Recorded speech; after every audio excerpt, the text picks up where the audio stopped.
Olá, boa tarde. Começa agora o JTV UFMA. Vamos aos destaques de hoje. Copa do Mundo aquece a economia criativa e aumenta os lucros para vários empreendedores. O clima do Mundial também mexe com a paixão do torcedor brasileiro e une diversas gerações. No quadro É Gol, tem estreia da jornalista esportiva Ana Letícia Ferro, analisando o jogo do Brasil contra Marrocos e os destaques do fim de semana.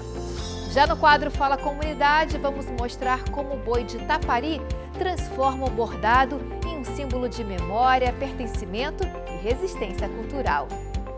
O nosso telejornal está no ar.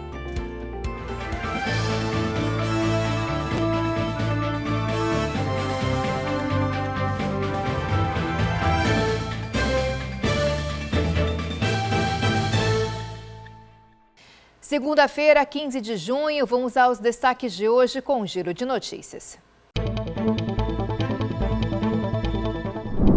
Um incêndio atingiu uma casa em Imperatriz neste fim de semana. O Corpo de Bombeiros foi acionado e conseguiu controlar as chamas. A suspeita inicial é de que o fogo tenha sido provocado por um curto-circuito em um aparelho de ar-condicionado.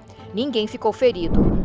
Um veículo colidiu com um poste na Rua Novo, do bairro Turu, em São Luís, na madrugada desta segunda-feira. Com o impacto da batida, a estrutura de energia elétrica foi danificada. Não foram divulgados estado de saúde e quantitativo de pessoas na caminhonete no momento do acidente. O vereador de São Luís, Beto Castro, foi preso em flagrante na manhã de hoje durante uma operação policial. A prisão em flagrante ocorreu por posse de arma de fogo. A assessoria de Beto Castro ainda não se pronunciou nas redes sociais. Além dele, o ex-vereador Umbelino Júnior também foi alvo de mandado de busca e apreensão. Nas redes sociais, Umbelino disse que está colaborando com a polícia e confia na justiça. Vamos falar agora sobre oportunidades. O Senai de Bacabal abriu inscrições para cursos técnicos gratuitos. A repórter Luísa Rabelo tem mais informações. Ao todo, são 125 vagas destinadas a estudantes que concluíram o ensino médio através do programa Senai de Gratuidade Regimental. As oportunidades são para os cursos de técnico em segurança do trabalho, técnico em eletrotécnica e técnico em informática para internet. Das vagas ofertadas, 90 são para cursos presenciais e 35 para a modalidade semipresencial. O processo seletivo será realizado por meio de prova objetiva, com questões de língua portuguesa e matemática. As inscrições podem ser realizadas até o dia 3 de julho, presencialmente na unidade do Senai em Bacabal, ou pela internet. Para participar, os candidatos devem apresentar documentos pessoais, comprovante de residência, declaração de matrícula ou certificado de conclusão do ensino médio, além de autodeclaração de baixa renda. As aulas estão previstas para começar no dia 20 de julho e seguem até outubro do ano que vem. Com essas informações, eu volto com você no estúdio. Obrigada, Luísa. A Copa do Mundo movimenta a torcida e a economia. Os empreendedores apostam na criatividade para elaborar novos produtos e aumentar as vendas. Mas na hora de criar novas peças, é preciso também ficar atento às regras de uso de marcas e referências oficiais do evento. Entre o verde e amarelo da torcida e as cores vibrantes do São João maranhense, a criatividade encontrou espaço para fazer gol fora de campo. Surgiu já da ideia de que a gente já estava com isso de querer empreender, né, desde o ano passado, e a gente fez um investimento na impressora 3D. E a Daniele, ela começou a estudar como é que funcionava tudo, como é os materiais, os negócios dos desenhos, porque ela também é designer. E nesse meio termo, de janeiro para cá, a gente veio estudando, fazendo pequenas encomendas. E aí no mês de junho a gente viu a oportunidade do São João e da Copa e de outras datas simbólicas aqui, assim, vamos meter aqui a cara, vamos meter o louco e fazer. O cachorro caramelo, a cadeirinha de metal de boteco, um copo de cerveja e o chinelo de dedo. Quer mais Brasil que isso? Para as bandas do Maranhão também tem o Cazumba, que limpa o terreiro para o boi brincar. Não foi preciso ir longe para transformar duas paixões em um novo negócio. deu muito certo pra gente nesse primeiro momento do reconhecimento do pessoal foi de ser algo original, ser algo diferente. Então a gente buscou muito, como os brincos da Copa, tipo, vamos pegar símbolos nacionais que todo mundo se identifica, o caramelo vibes com o cachorrinho, que, tipo, poxa, o caramelo é muito bacana. Então a gente foi pegando essas coisinhas e fazendo que deu certo para fugir da mesmice, para não pegar a questão das marcas. Quando o assunto é aproveitar datas e eventos de grande apelo popular, a criatividade pode ser uma grande aliada, mas é preciso se atentar para não confundir inspiração com imitação. Então o empreendedor tem que ficar muito atento a não utilizar esses símbolos oficiais, né, porque são marcas de outras pessoas e isso infringe a lei. A regra é clara, entrar em campo com identidade própria. E para quem aposta na originalidade, o diferencial pode ser justamente aquilo que não se encontra em nenhum outro lugar. A gente quer lançar também brincos com uma coisa mais regional, mostrando não só a questão do São João, por questão de identificação de amor à cultura. Além da originalidade, o conhecimento pode evitar dores de cabeça e ajudar o negócio a crescer de forma segura. O alerta que nós fazemos é muito cuidado com essa aproximação dos símbolos oficiais, induzir o consumidor a erro. Crie suas marcas, utilize o verde e amarelo, né? Esse clima de Copa, ele precisa ser aproveitado pelo empreendedor e é muito importante que isso aconteça, mas que essa marca não se vincule aos produtos que já existem, aos produtos oficiais. Enquanto a bola rola nos gramados e o som das matracas ecoa pelos arraiais, essas meninas seguem apostando na inovação. E a gente sim tem ideias de produzir mais coisas, além de acessórios, obviamente. A gente quer expandir para decoração, para encomendas de aniversários, encomenda para empresas.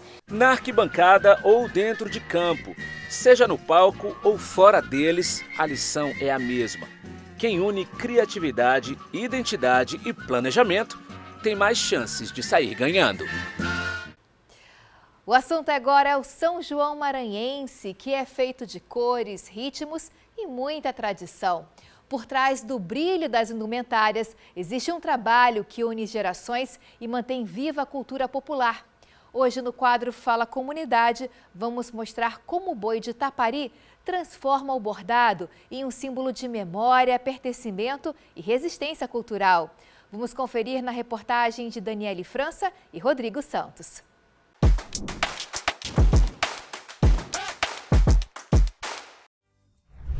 A história do São João do Maranhão é contada a partir de cada detalhe escolhido. O trajeto das linhas em cada indumentária sustenta justamente essa narrativa.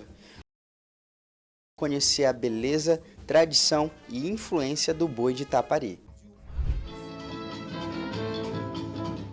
Fundado em 2013 na cidade de São José de Ribamar, o grupo é fruto de uma iniciativa do Instituto Panacoatira, que naquele ano buscava por uma proposta cultural que se conectasse com a identidade maranhense. Hoje em dia, o boi já é presença sólida no calendário cultural do Bumba Meu Boi do estado. O boi de Tapari nasceu ali em Panacoatira, né, com o bairro Itapari, e o nome já veio com a identidade cultural histórica de resgatar o nome Itapari, né, que foi uma das 27 aldeias na ilha de Poaçu. Então, a gente deu o nome do boi justamente para o boi de Itapari, para resgatar a história. E todo ano o boi de Itapari apresenta uma história diferente, né? E esse ano nós estamos com Janelas para a Humanidade, que é um tema belíssimo, onde a gente vai trabalhar os patrimônios da humanidade, né, reconhecido pela Unesco. Então, nós estamos aí para cantar as belezas do Maranhão e esse patrimônio que o mundo inteiro conhece. E a representatividade do boi de Tapari vai além do que é visto no espetáculo. Desde a composição dos integrantes, vemos a expressão do que é o nosso estado. Uma história de quem não desiste de produzir encanto, mesmo diante das dificuldades. Cada brincante bota a sua roupa, mas tem brincantes que trabalham durante o dia, que são CLTs, não tem muito tempo para bordar suas roupas, então me pagaram para bordar suas roupas, que já é um rendimento para mim, um rendimento financeiro para mim e para minha casa, certo? Então tem a dona Glaucia também, que é a presidente do boi, que também está me pagando para bordar os chapéus dos vaqueiros, as botas, Então, foi um momento assim, de esperança para mim, né? Nesse sentido, patrimônio se torna sinônimo de presente, herdado por um passado onde a riqueza cultural do Maranhão encanta as mais diversas pessoas que mantêm a tradição local viva, como é o caso de Leide Castro. Além de ser psicóloga clínica há 6 anos, ela também tem experiência com costura e é brincante do boi de Itapari. Atualmente eu tenho esse apreço pela costura também, que o boi de Itapari me deu essa oportunidade de estar colocando em prática essa costura, essas técnicas aqui no ateliê, com um espaço bem feito, bem aconchegante, climatizado, um espaço pensado para nós brincantes e quem tem interesse também de fazer uma renda a mais. Por trás tem todo o envolvimento, tem costura, tem corte, tem peças, tem miçanga, tem muita coisa, tem penas, tem toda uma organização, tem mutirão para as pessoas, os brincantes aprenderem a bordar a sua roupa, que ali também vai além de vocês somente estar bordando a sua roupa para dançar. Você está fazendo uma renda, você está aprendendo algo a mais e ajuda muito também, né?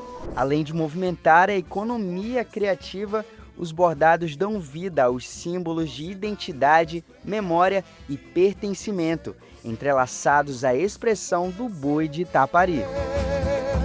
No meu lindo Maranhão.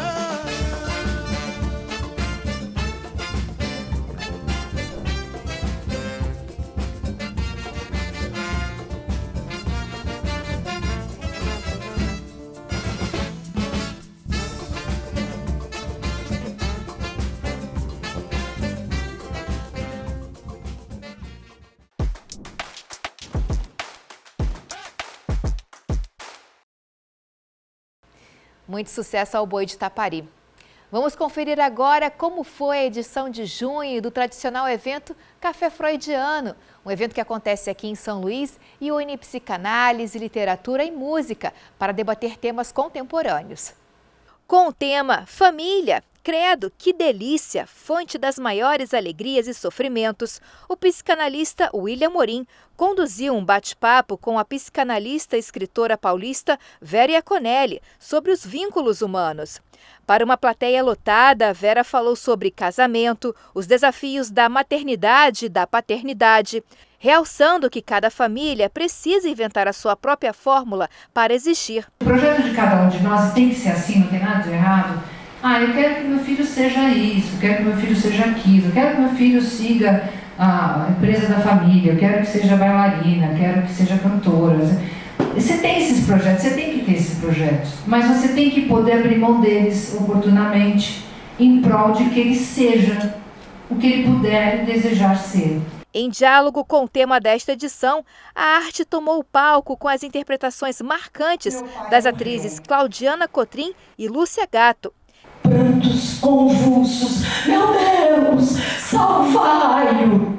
E no clima de junho, dia de Santo Antônio, a presença musical ficou por conta da cantora Cecília Leite, que embalou o público com o melhor do repertório junino.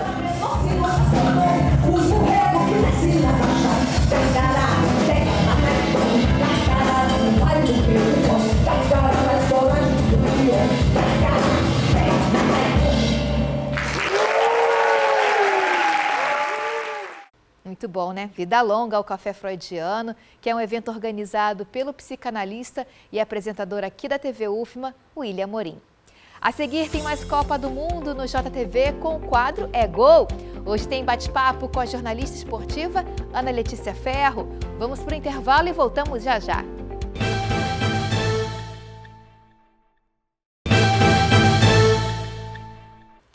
Hora de falar de Copa do Mundo. E você sabe, aqui no JTV, você fica informado sobre o que está acontecendo no Mundial toda segunda e sexta-feira com o quadro É Gol.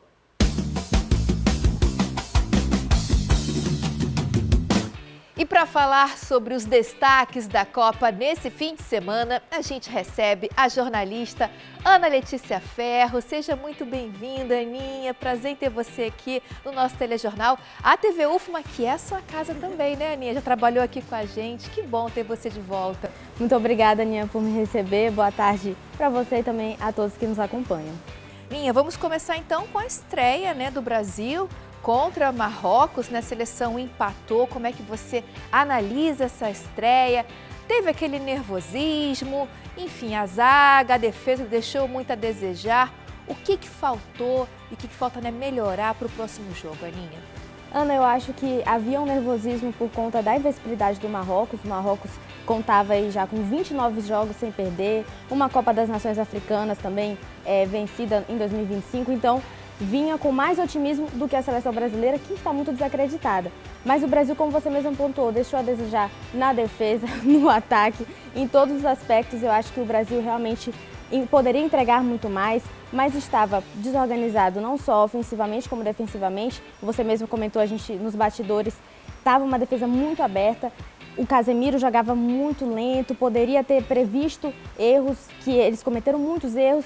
Cartão amarelo, no primeiro jogo não é para levar cartão amarelo, foi um cartão, tanto dele quanto do Ibanez, de desespero, eu acho, da defesa brasileira, que foi perdendo o controle do jogo. E o ataque do Brasil ainda depende muito do Vini Júnior, e eu acho que é um problema porque a defesa dos outros países já antecipa o atacante do Real Madrid. Semana aí de muitos preparativos, o técnico Ancelotti deve estar pensando o que eu devo melhorar mais, né, movimentar as peças. Mas além do Brasil, o final de semana também trouxe alguns resultados que chamaram a atenção. Um deles, né, foi a histórica, mais uma goleada histórica para a Alemanha, né? Agora contra o Curaçao 7-1.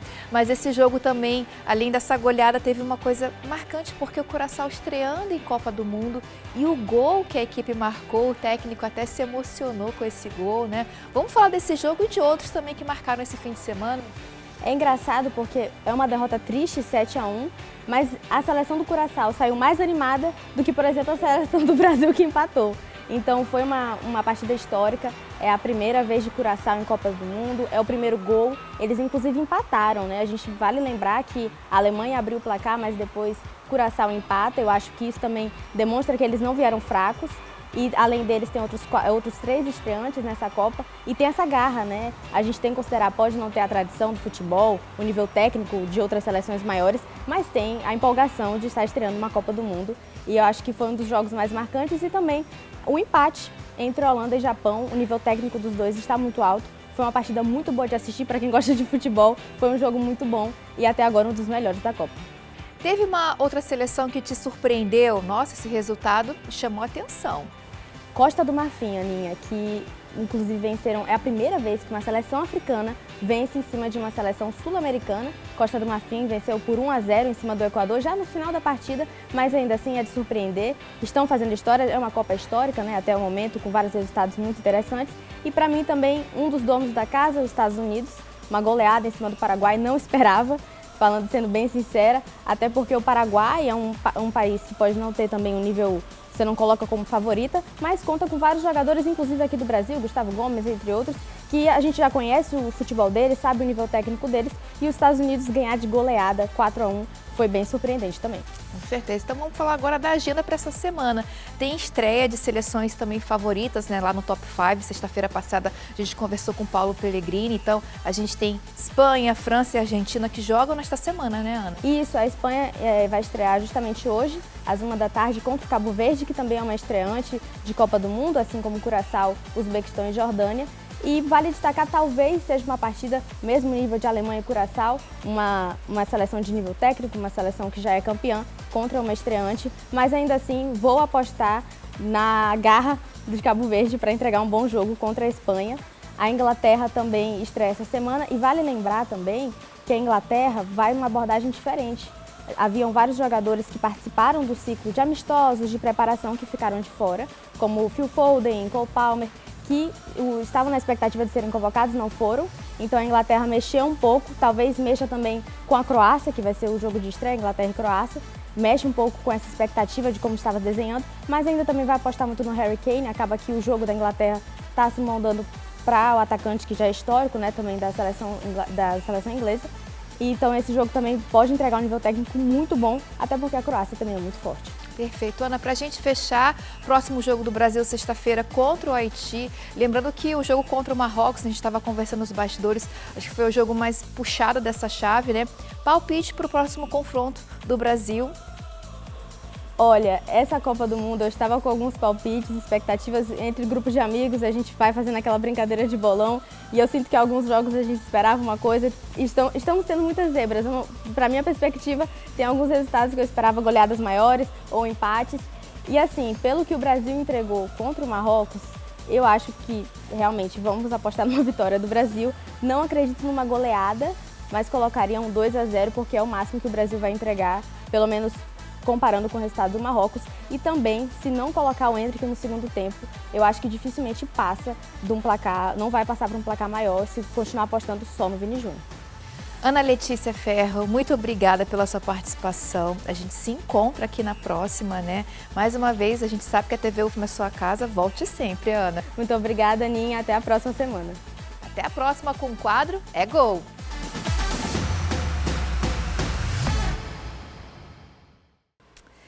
Pois é, a estreia do Brasil contra Marrocos na Copa do Mundo de 2026 não foi exatamente como o torcedor imaginava. Mas mesmo com empate, a paixão do brasileiro pela seleção em época de Mundial segue mobilizando milhões de pessoas. É o que mostra a reportagem produzida pela TV Encontro das Águas do Amazonas, emissora integrante da Rede Nacional de Comunicação Pública. A Copa chegou. E com ela voltam as cores nas ruas, as bandeiras nas janelas e a expectativa de quem espera pelo Mundial durante 4 longos anos. De dentro de campo, a Copa reúne os melhores jogadores do planeta.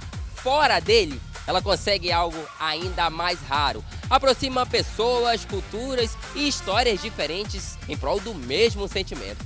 Durante algumas semanas, é como se o mundo diminuísse e a esperança aumentasse. Até os problemas parecem ficar de lado. Momento perfeito para reunir família, amigos, até aquelas desavenças em torno de uma televisão, fazer aquele churrasco e torcer pelo Brasil. E quando o clima de Copa toma conta das ruas, quem trabalha com artigos de torcida também sente o efeito. Camisas, bandeiras, cornetas e vuvuzelas ganham espaço e ajudam a colorir a festa. Devido à rua aqui, né, chama muita atenção. Muita gente vem pra cá, pra Alvorada, tira foto aí na rua. Aí vai passear nas lojas, compra uma camisa, então é muito bom. Tá saindo mais amarela ou azul? Amarela tá vendo mais. Sempre amarela, eles inventam uma azul diferente, mas sempre a amarela vende mais, né? É a primeira do Brasil, né? É amarelinha. À medida que a Copa for avançando e o sonho da grande final do dia 19 de julho ficar mais próximo, a procura por fogos de artifício cresce entre quem quer transformar cada vitória em motivo de celebração. Principalmente o 12 por 1 é o que tem mais saída nesse período de comemoração. Inclusive a gente tem uma edição especial para a Copa do Mundo, chegou o 12 por 1 que a gente está disponibilizando em venda. E a demanda é muito grande, sempre qualquer comemoração, principalmente festa junina, Copa, então as vendas aumentaram bastante. Chegou um caminhão nosso recente com bastante 12 por 1 e até o final da Copa eu creio que ainda chegue mais uns 2 caminhões, devido à demanda que é bem grande. A Copa também tem sabor de encontro. É tempo de reunir a família, chamar os amigos e torcer juntos. E quando o assunto é jogo do Brasil, o churrasco continua sendo uma das tradições mais presentes na casa dos torcedores. Nos supermercados, a expectativa já é de aumento nas vendas de carnes durante o Mundial. A procura maior é carne para churrasco, né? Porque tu sabe que o brasileiro adora um churrasquinho com uma cervejinha gelada, né? Sim, na Copa do Mundo, né, mano? Aí só tem o que comemorar. E aí, o Brasil vai ser campeão? Com certeza. Neymarzão tá aí, ó. Estamos na torcida aqui pelo nosso Brasil. E na Rua 3 do Alvorada, a decoração mostra que a Copa é muito mais do que 90 minutos de futebol. É um momento de união, de memórias e de esperança. Esse é o principal ponto. As famílias se reúnem, embelezam suas casas, pintam suas calçadas, pintam toda a sarjeta, e para que esse momento a gente possa comemorar junto, chamar a comunidade, chamar Manaus, chamar todo o povo para vir para cá, porque essa rua aqui, ela faz a diferença, ela é a rua mais conhecida do mundo quando chega nesse período e a rua tá linda, tá maravilhosa. Realmente a Copa tem o poder de unir todo o planeta. Mas quando falamos dessa seleção única a participar de todas as edições de Copa e maior vencedora, não é apenas um torneio. É a história do nosso povo, é o sonho e a expectativa, além da certeza de que durante o mês somos sim protagonistas. Por isso, a esperança tá renovada. Torcida não vai faltar. Agora é com vocês. Vai Brasil, em busca do hexacampeonato. Dia 19 de julho a gente vai estar na final, isso eu tenho certeza. Aqui na Rua 3. Brasil campeão, vai Brasil. A Copa do Mundo. Uma pena que você só venha de 4 em 4 anos. Porque além do futebol, você traz consigo algo raro. A capacidade de colorir ruas, reunir gerações e fazer com que milhões de pessoas esqueçam, nem que seja por alguns instantes, os desafios do dia a dia para viver a magia de um mesmo momento.